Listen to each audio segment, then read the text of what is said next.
Ngiyabingelela abantwana benkosi enkulu eThixweni lamaNazaretha.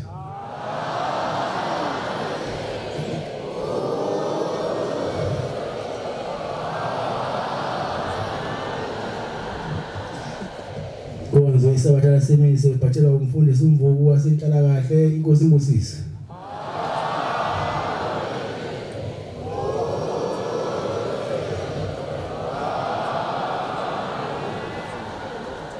Yemini sabatha mayibenhle kwabangcwele. Isandulelo sihlabelelo somthandazo wesabatha. Ihlabelelo senkumbuzo izukulwane. Senkumbuzo yokuzila inkumbuzo kaNkulunkulu.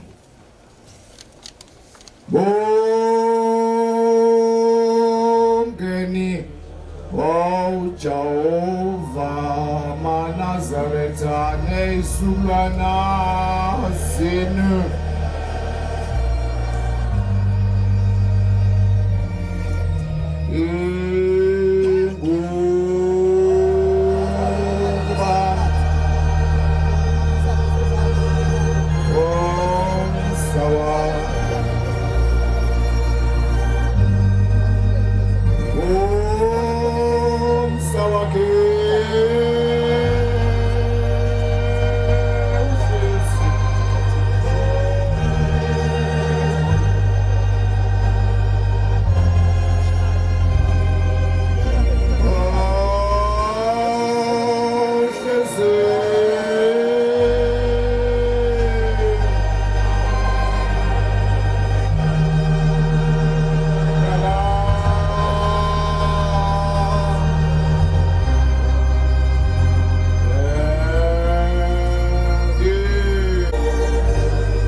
Inkosi yamakhosi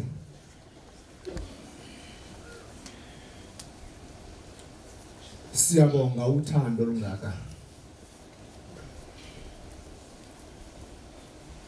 osithande ngalo ngo-2023 saze sawubona lo nyaka ithemba lokubona belingekho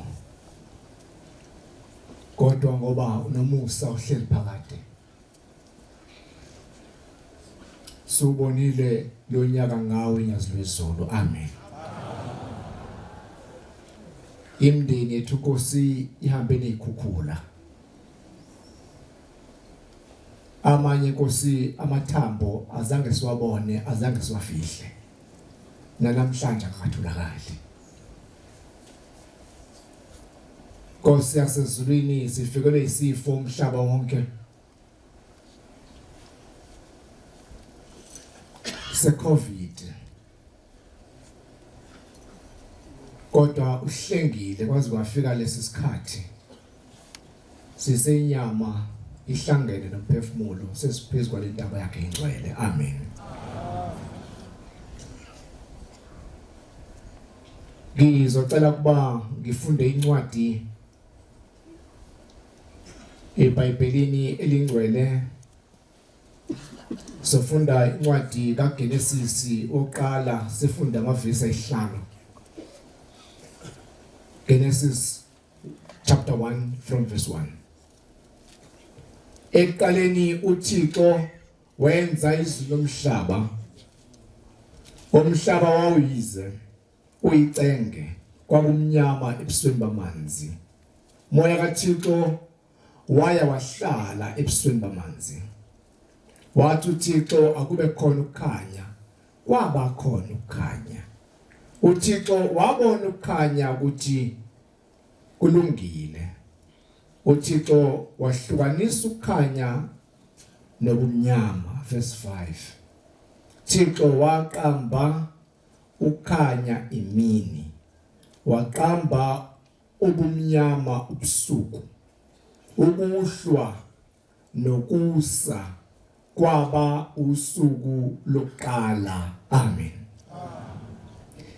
ngizocela kuba ibandla lingibambise ingoma yamashumi ayishagalolunye neshagalombili 98 Isabatha namhlangosi Togoza wena ngathi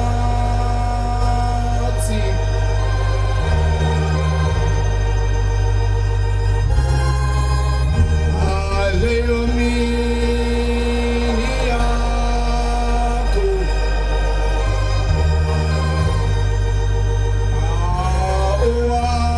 Awasi ethila yona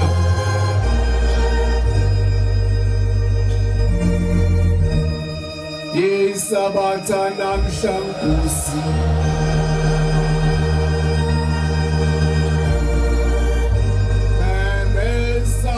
Simfu sakho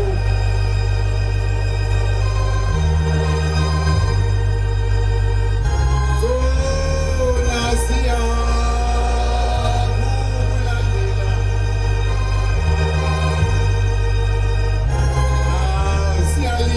Siyaliswa Iswina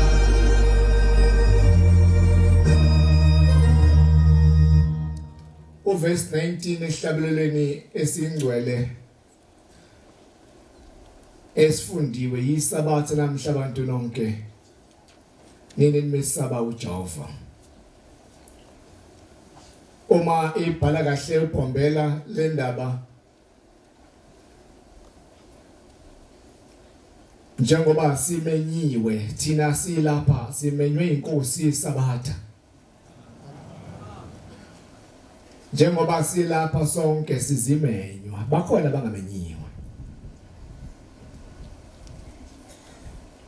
lapho bebuthene khona akababheki ngamehlakhe kusho lombhalo ubabheka njengomakoti ehlonipha umyeni wakhe abakule nkonzo zikhonzi ezinhle zenkosi sisendabeni enkulu emkhosini oyingcwele wesabatha engafani nemkhosi yonke khona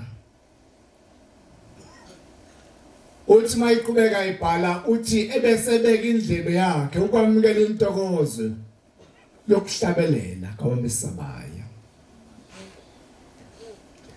ithi intombi engizalayo ngelinye ilanga bese enkonzweni emzini wasekuphakameni okudala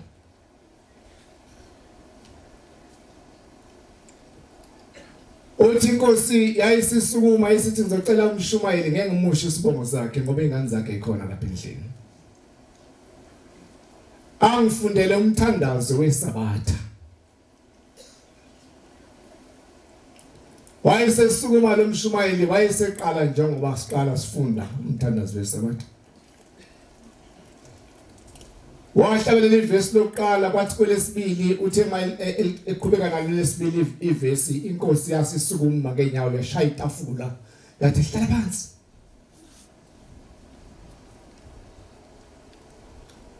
wayesehlala phansi umshumayeli ngokukhulu nyela ethi maNazaretha inglozi yesabatha seyihambile phakathi kwethu ngoba lo mshumayeli usebhimba isihlabelelo somthandazo wesabatha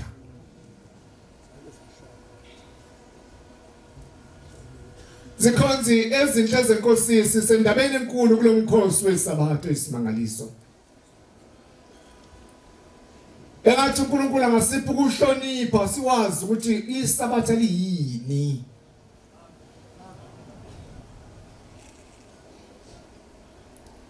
Izocela ezulwini ukuthi ngigxile kule ndaba engikhuluma ngayo yesabatha.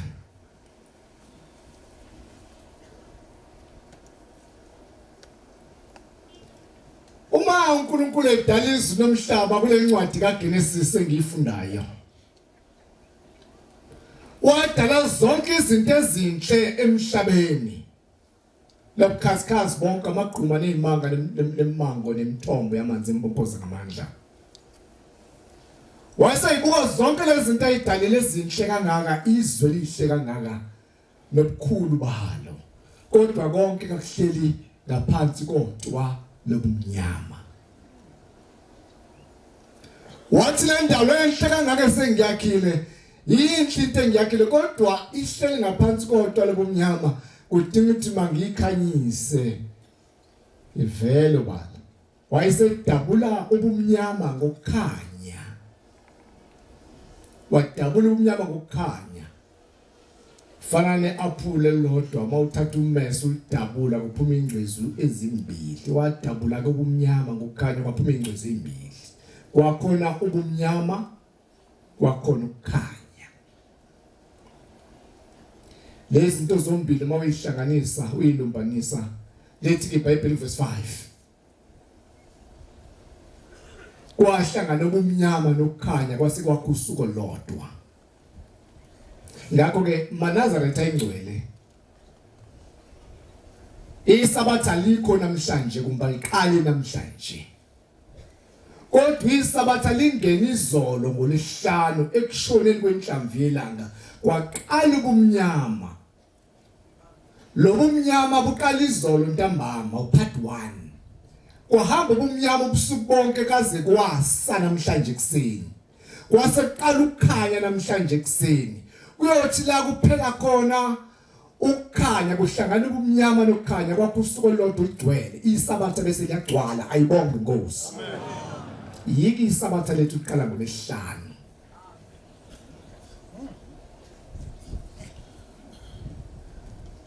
Ngina kokudideka indoda yaseGerman uPeter Hengsi ngo-1500 wakha iwash kwaba uqala umlungu omhlophe waseGerman wakha into ebizwa kuthiwa yiwash. Kodwa ngamhla uNkulunkulu edala izulu nomhlaba lalingekho iwash. Nginawo ukudideka ukuthi isabatha likhontrolwa yiwash noma likhontrolwa incwadi esifundile kaGenesis ukuqala na. Zikhonzi ezinhle zenkosi kulolu hambo esikulo. Zincane izinto esishayisa ngazo singazi futhi singaboni kuthiwa lixoshwa libhekile. Kufana njengelilanga mangaphazani bakumbaba umfundisi umngoma. Ethi inkosi mayisi iphethe inkonzo eqeda inkonzo seyiphethe inkonzo ithi umfundisi umngoma uzosibusela inkonzo.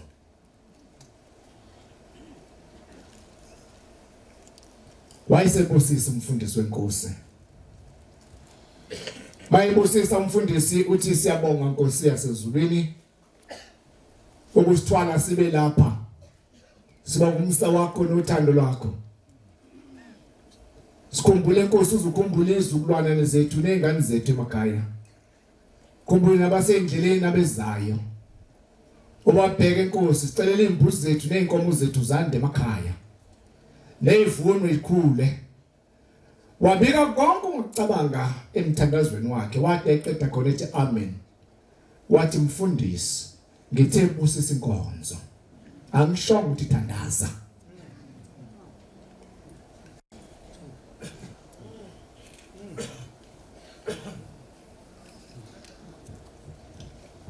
Nababili nabathathu bebuthene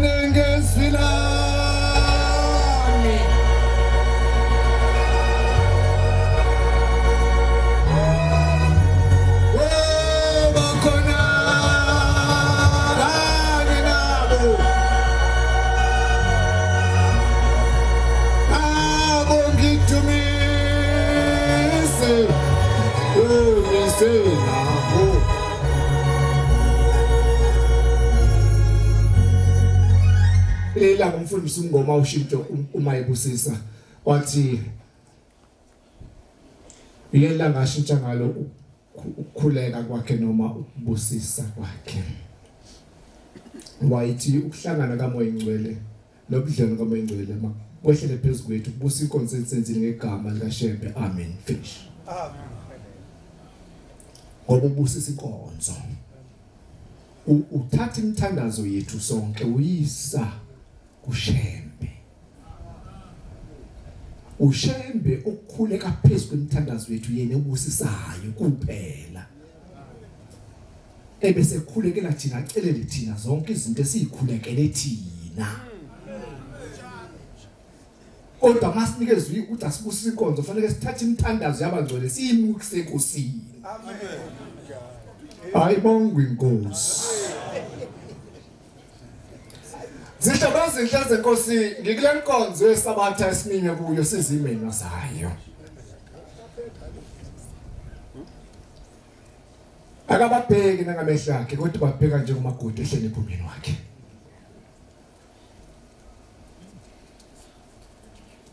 Ngelinye ilanga ikhonze izinhlanzi zenkosi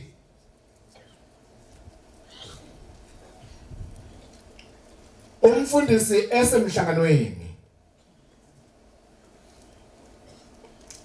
ngeke ngimusho isibongo sakhe ngoba kubalekile lokho indaba engikhuluma ngayo isabatha ngikhuluma ngomuntu kodwa ngikhuluma ngesabatha. Wayesenkosini wayokhonza wathi inkosi ngiyacela ukuthi inkosi ngivumele ngibuyele ekhaya ngiyobheka izingane ekhaya. Umoya wami inhliziyo yami ingibize ekhaya. Uthi baba kuye ngoba lesihlanu nje namhlanje Mfundisi sekuzongena inkonzo yesabatha ntambama singenisa isabatha uzogodwa kanjani. Uthi Mfundisi inkosi baba inhliziyo yami ngiyizwa isekhaya. Ingibize ekhaya.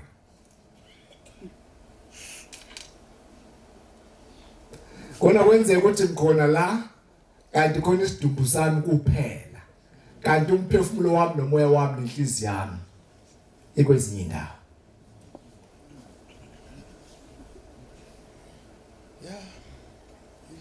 Ethi inkosi ngenye imini sithe masibheke esibukweni sasezulwini sihlola abantu kulomhlangano omkhulu ongaka olapha kaJulayi kodwa semasibheke esibukweni sasezulwini sathola bengibhijana abalapha kodwa basemakhaya bebaningi belapha emhlanganweni. Inhliziyo ikephi lapha khona.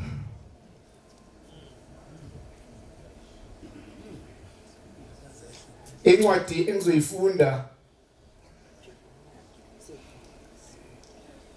Exodus 35 ngicela ukulekelelwa kuyona kuzoba uverse 3 kuphela. Esayibheka ngiqhubekele la. Uyacela ke inkosini yakhonza ukuthi baba ngiyacela ukuba ngigoduke ngiye ekhaya. Ithi inkosi cha kulungile mntana mhamba. Mfundisi ugoduka ekhaya wayesehamba egoduka ekhaya. Wayesegoduka ekhaya. Mayigoduka ekhaya kulesihlanu uyagibela ehlagibela uzofika ekhaya wafika ebusuku kakhulu ekhaya. Kulesihlanu ntambama.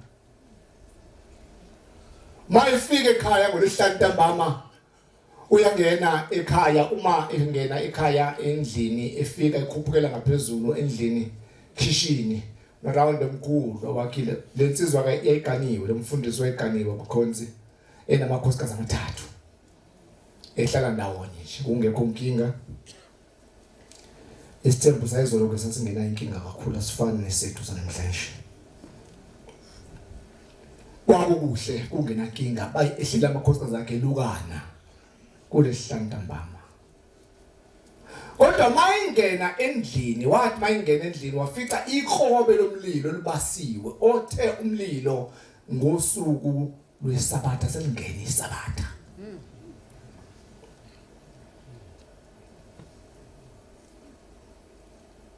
Ayiba sokukhulu umlilo endlini ehleke gigitheke jabule ngekhonkinga.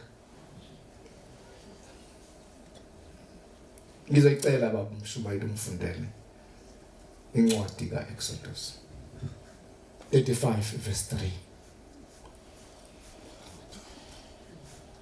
Ningabasi umlilo ezindlini zenu ngosuku lwesabatha. Yabonga baba. La sengena isabatha kodwa umlilo wawukhona phakathi kwalomuzi. Wona obasindile. Angazi ke noma nalesabatha babehlambulukele yini. Ngoba lenkonzo sikuyona bangcwele iyahlanjulukelwa. Kanjani? Ngoba lenkonzo sikuyo ngisho isihogo siyacishwa. Abasemajele bayakhishwa. Baphume lona suku abathola ngalithuba lokuthi bazovela kithi nangezibonakaliso. Basho ukuthi babhajwe lapho bekhona. Yebo umuntu mayigcinisa abatha kube khona umehluko made ngekho kuleli bandla. Simluleke ukuthi mawugcinisa abatha bese yibona umehluko ngoba abakubo bangale ngaphesha kwethuna uJehova bakhumbula. Amen. Uma singena kule nkonzo siyilungiselele umyeni ozofika kithi emakhaya obaba omkhulu siyawaklina ngolesihlanu lishanelwe lenzwe yonke into ikhaya libe lihle ubheke ukuthi awekho namangcola akhona ngoba uma labantwana bensimbi beshaya insimbi zikuphuma izingelosi ziyobhasobha imizi yamaNazaretha ubusuku zithi mayifika zibona amangcola mase zibuyele ekseni seyingane seyishaya insimbi zibuyele egumbini lezi izingelosi zifika ngale bese ziyavalelwa ezifike zangcola sizabe sangena ekhaya lemthandazo ebangcwele uma ziphuma lezi izingelosi zize ekhaya emakhaya amaNazaretha zizohlola imizi zithi maziza nezibusiso lemthandazo ade siyithandaza zithi maziza lezi izingelosi uma ziphawula zibona umuzi mazigijima phezulu kunesayini ezibona emzini weNazaretha zibona amatsha amhlophe abiyele umuzi zithi ngehla zithi mase sibheke emasangweni ebese zibheka ngisho nasezindongeni ebese zibheka nasezicabheni ukuthi zizobona nodumisani Jehova. Amen. Bese sifika zingena shibu siso sign umuzi weNazaretha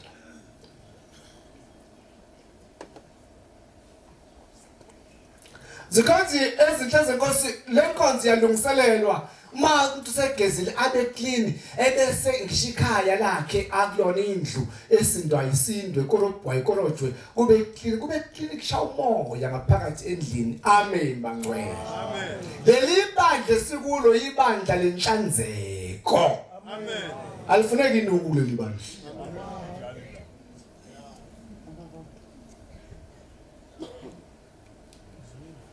La emthandazweni wokulala uShembu usibhalele kahle kakhulu.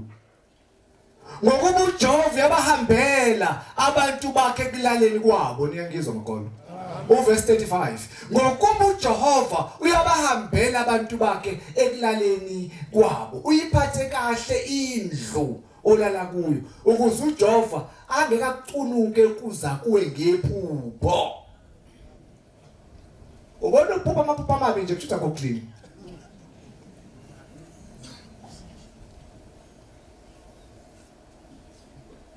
Uma seyiclean indlu ngisho umbhede wakho awubhalile Nkosi yami uShembe lapho kahle bhala kahle. Verse 32.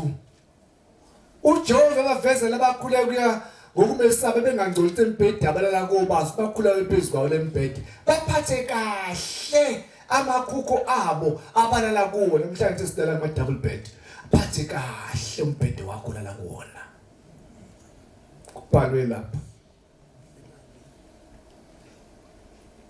uyabona ke umbhedi into ebalekile makholo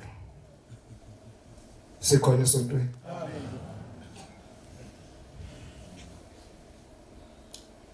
noma sixakekile ziningi izixakayo sidinga imali idinga nani kodwa ave kubalekile kuyiNazaretha ukuthi uthenge umbhede omuhle ulale kahle embhedeni alright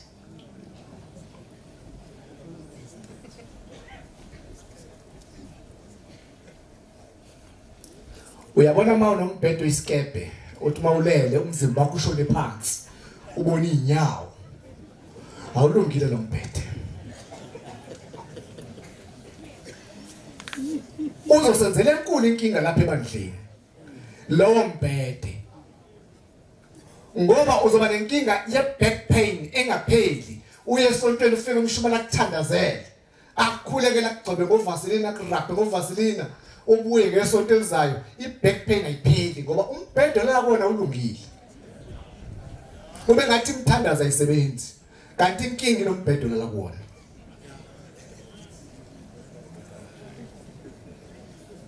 phathe kahle amakhukho silala kuwo uma kulehlalo bangcwele asilale amashidini sidale ndawo kusonga somluko kodwa sifaka amashidi amasha ngoba sine visitor elizoba khona kuJehova elizosivakashela ngalosuku langohlanga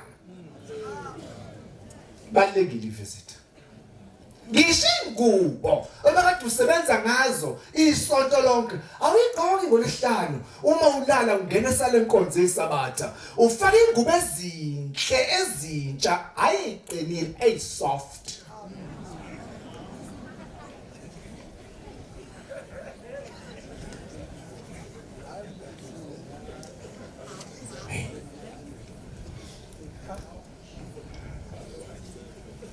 ebese uyalala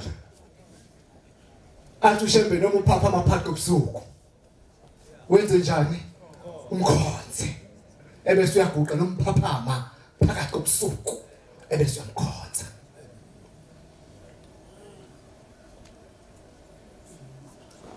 it's scientifically proven ukuthi abantu uma ngabe ungalali embhedeni oright ngeke ube right empilweni so kurabha ngovaseline emqolo ngoba sesikurabhile sakunika imassage uphinde kulowo mbhede ebese yehla lento izilisayide lingapha ebese uthi hey lesifo sesingiphethe sehla ngeenyawo ngoba umshumayeli sesiyophuma ngeenyawo uyothandaza umuntu akaNkulunkulu ajula abemanzi umuntu akasindi kanti inkingi isekhaya layela la khona embhedeni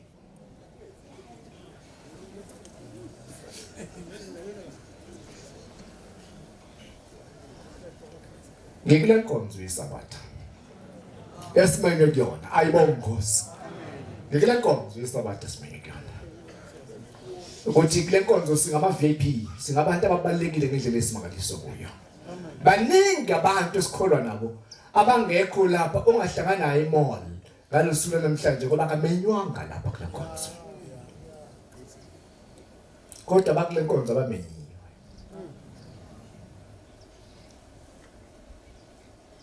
ake ngibele kule ndaba yomfundisi uthi umfundisi maye esefika ekhaya basiwe ithi incwadi eqedwa kufunda kaExodus ethi ningawubasi umlilo endlini zenu ngosuku lweSabatha waxabana namakhosikazi akhe kwaba muncu ekhaya uthatha amanzi waqhulela ishebo na yonke into edinwa ukuthi babase ngosuku lweSabatha sebephula iSabatha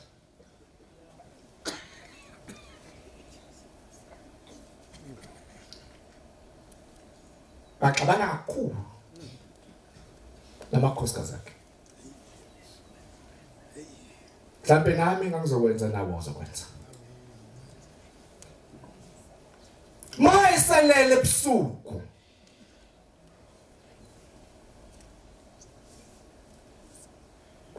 Uyaphupha. Kombu uyaboniswa, kombu ubona isiboniso asibonayo konke ayibonayo. Utheni ushembe emthandazweni wethu okulala? Uthi ngokuba uJehova yabambela abantu bakhe la kwabo, uyiphatha kahle indlela kuyo ukuze uJehova ngakucunuka ukuza kuwe ngephupho.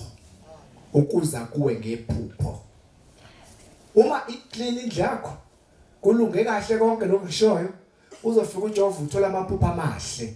Kodwa mangaclean kungalungile. Angeke wathola amaphupho amahle. Uzophupha nje ujahwa abantu kabi. Uphupha izinto ezimbi zodwa. Ububundiza.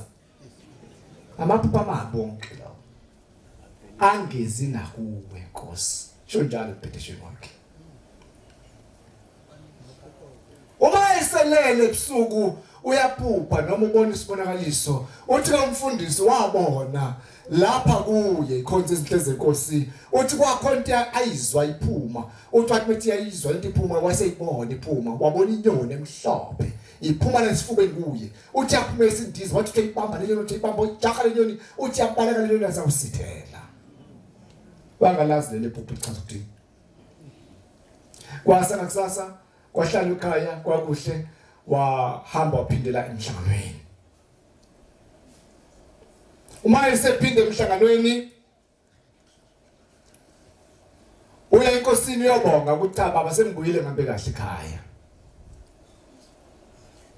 Ebese ethi baba kodwa ekulaleni kwami nginephupho elingididile engalazi ukuthi lichaza ukuthini.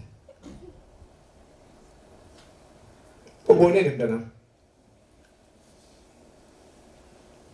Baba ngilele ngibone kuphuma into lapha esifubeni. Ngathi ngiyibheka kwaba inyoni.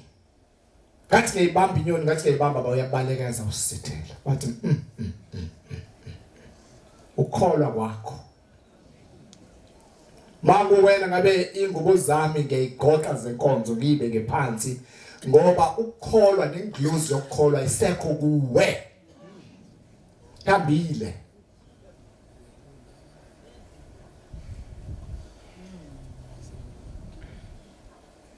Ukholwa kwakho akusekho kuwe.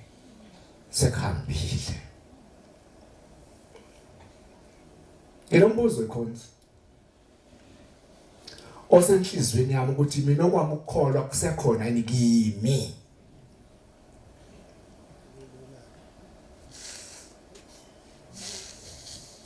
Yake ngidinwa. Yake ngithetha. Yake ngilwa. Ukholwa kimi kusekhona yini.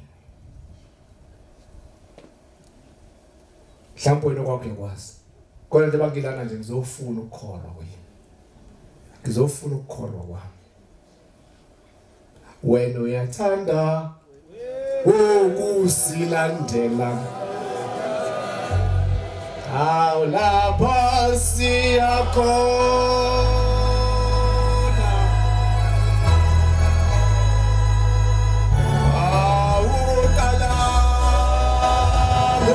Bismillah. Awela. Apa siakuna.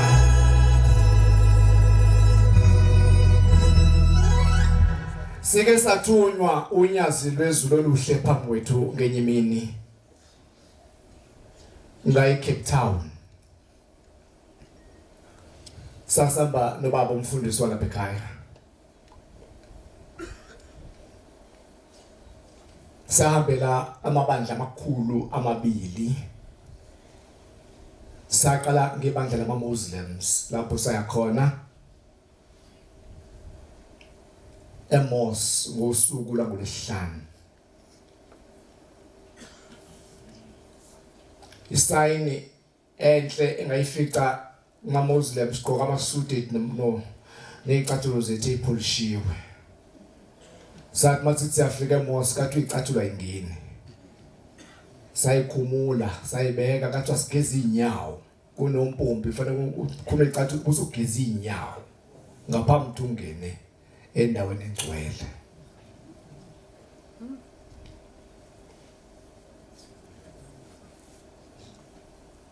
Sayikhumula icathulo zethu. Sayibeka la sibeka khona sesiyangena. Uma singena ngaphakathi kunembhalo phansi la carpet umuntu ufika ahlala embhalweni wakhe la phansi carpet ulingene. Siyabona ke imkhuba yakhona abayenzayo ngene umuntu afika guqe ebese ebhekisa phansi ikhanda athi dlu phansi asukuma athi Allah. Siyabuka unyazi lasifundisa sifuna ukuthi sibuke izinto ezenziwa la ngaphandle. Bayenza ke lenkonzo yabo yonke baze bayiqeda. Lapha ya epulpit la khona kunehlala ihlela hlala umuntu. Kodwa sikamoya ingcwele. Siyabuka. Saphuma lapha Muslim. Sase siya kuma Jewish.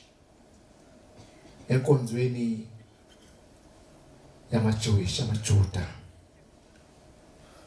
Masifika khona sifika ngo 3 ntambama sesiphume eMosque. Kwakunomshado omkhulu wesibhili esikhulu. Sakhona sasonta khona eThempelini lapha labo benomshado. Mase sifikile khona sasingezanga emshadweni. Sasaba ngokunye. Kodwa mase silapha ya base bebemezela ntambama ngabo 3 kwathi mase nje ilanga seliya ngokwelahla kunina base bememheza base bethi sekuzongena iSabatha. Bacela ukuthi bonke lokufekefeke kukhona cishu. Inkonzo bamhlophe le ngikhuluma ngayo. Mokumuntu omnyama. Kwakuyithi nje kuphela bamnyama. Esasizivakashi. Lathi la ngamalithi nje okuyilahla kunini ukusithela kuqala ubumnyama. Kwase kuthiwa sesingaya eThempelini sekungeniswa iSabatha. Sase sihamba ke sifikile sibaningi. Kodwa sathi masiya nje sesiyongena eThempelini kasekuthiwa hayi ngoba sasixubile kunabesilisa nabesifazane bathi cha abesifazane bangena kulo wamnyango. Abesilisa bangena kulo mnyango ngapha. Ngayibuza enhlizweni yami ukuthi hawo. Shembu vele ezulwini. Lento engiyibuka la eLiyakithi eNazaretha ayibonge Nkosi. Ngangazibeli ngoba ngazi ukuthi isandla sikaMesisi nesabasi ihlale nje kwaMathi nolimi. Kodwa ngangiqala ukubona ngalala ngakuthi kanti bayibahlukane. Sase siyangena. Uma singena la eThempelini la khona kune iBhayibheli nesihlabelelo sakhona sihlangene siyinto yodwa. Uma ungena khona ngoba sivakashi bakunikeza iBhayibheli la khona sihlabelelo. Ebese bekunikeza khona intwana nje isigqoko esincanyanyana nje sithi ithwaphaca nje la. Isifoka belungu ngengisibona isifoka ebona. Nathi ke mawungena lapha awungeni ungasifakile base besinikeza nathi ke sathi phaca ke nathi. Sase siyangena. Uma sesongena singena la ngithi awuyayinhle lento ngadonsa iselfone. Ngithi ngifuna ukuyishutha lento ngi-DVD ukuthi ake ngizoyitshengisa abangcwele ukuthi khona into engiyibonile lapha. Uma ngithi ngiyakhipha ifoni yami ngithi ngiyaqala nje kweza ngenkulu intobeka umlungu omunye weza kimi wangithinta wasethi hayi uma sekungena iSabatha iselfone yacishwa kuyoze kuphuma iSabatha.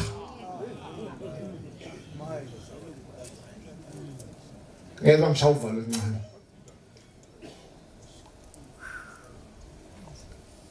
kanti angicishe iselula sengena isabatha zonke izinto ezi-electronic must be off ngoba ngena isabatha usuku kaNkulunkulu kamenzo ezinomhlaba kuphela.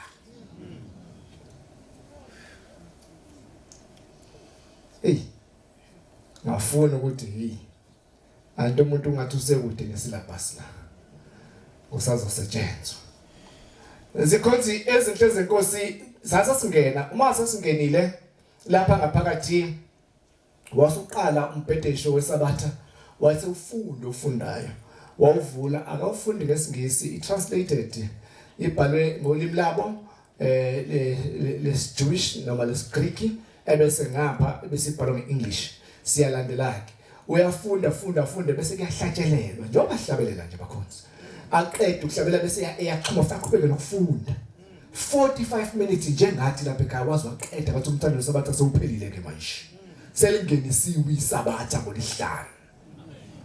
Ayibonga Nkosi.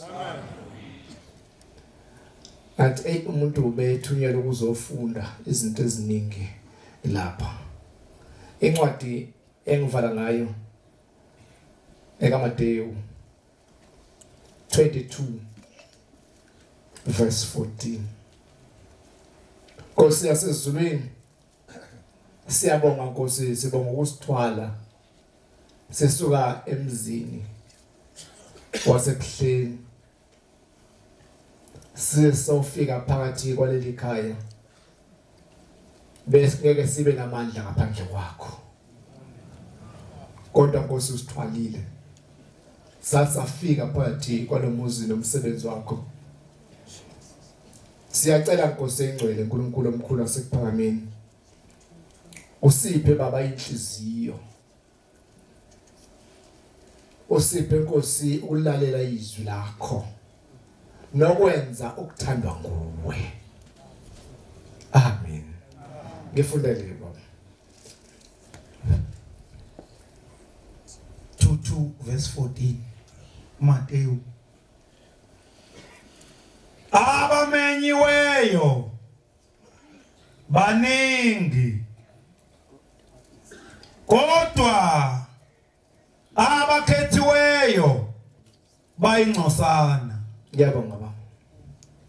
2016 sengihlala phansi ngo2016 siza kulomuzi waseKhenana. Ilanga lalishisa ngendlela esimangaliso. Lalibili itiyela bangcwele. Uthi alibeka unyawo ucaca ukuthi hayi kulikhulu. Safika kanzima phakathi kwalomuzi lapha eKhenana phezu kwalentaba engcwele. Safika ngoba sithanda uNkulunkulu.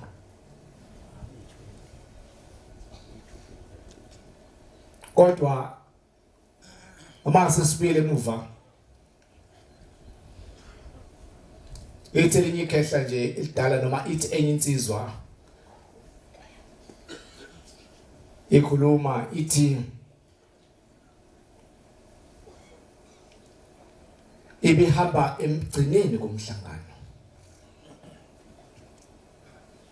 Mayihamba egcineni komhlangano ngoba abeyimoto uthi umthetho bona bahamba egcineni. Yayihamba ngegcineni. Ithi insizwa sesambe ibanga elide ithi yayisidlula elinye ikhehla nje lahamba likhela nje namba kahle. Wayesedlula likhehla. Masedlulile likhehla wayese no angimthathe lomkhulu ngoba umhlangano sokude kungcono ngimthathe ngimbeke la umhlangano sokhona ukumphuthumise. Uyahlehlela ke ubuyela kuyena. Mkhulu, hayi gibela la emotini. Ngiyoze ngiyokubeka la umhlangano sokhona bese uxhuma khona umhlangano. Utelekehla lama izela lahleka. Utakhiphi nokubhuki lapha kulo. Lathi njengoba ngilapha ngithunyiwe kuzobhala bakhona kulomhlangano. Kodwa ngisabatholile abayishumi kuphela.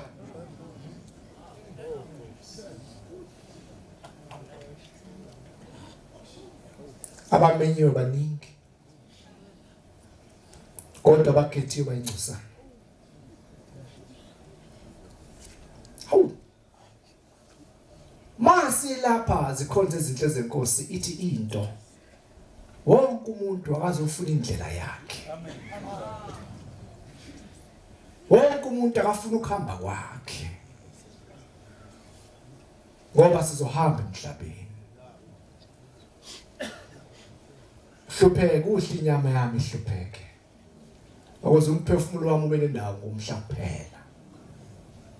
Zikhonze izinhle zenkosi ngalamazwi. Baba ngiphe wona. Ngicela uNkulunkulu awabusise ukuthi lapho ngishayise khona ezulwini. Ngicela intethelelo ezulwini inkosi kusamazwe ngasuleyo. Amen. Siyabonga amazwana lesophiwe umfundisi yenkosi inkosi zimbusise.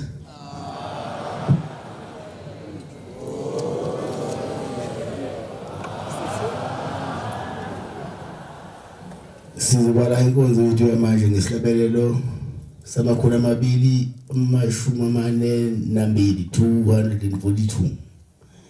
Sizocela umbakelo ngidwa khona lapha ekhaya sona lesihlabelelo inkosi imbusise.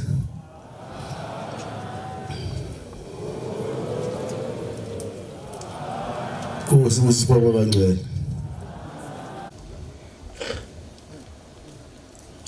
Bangihlezi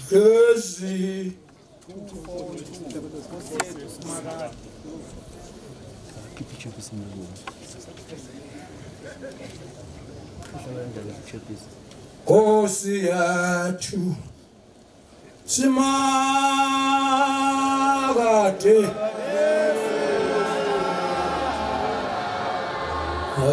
awusimi phambi wakho Nkosi yethu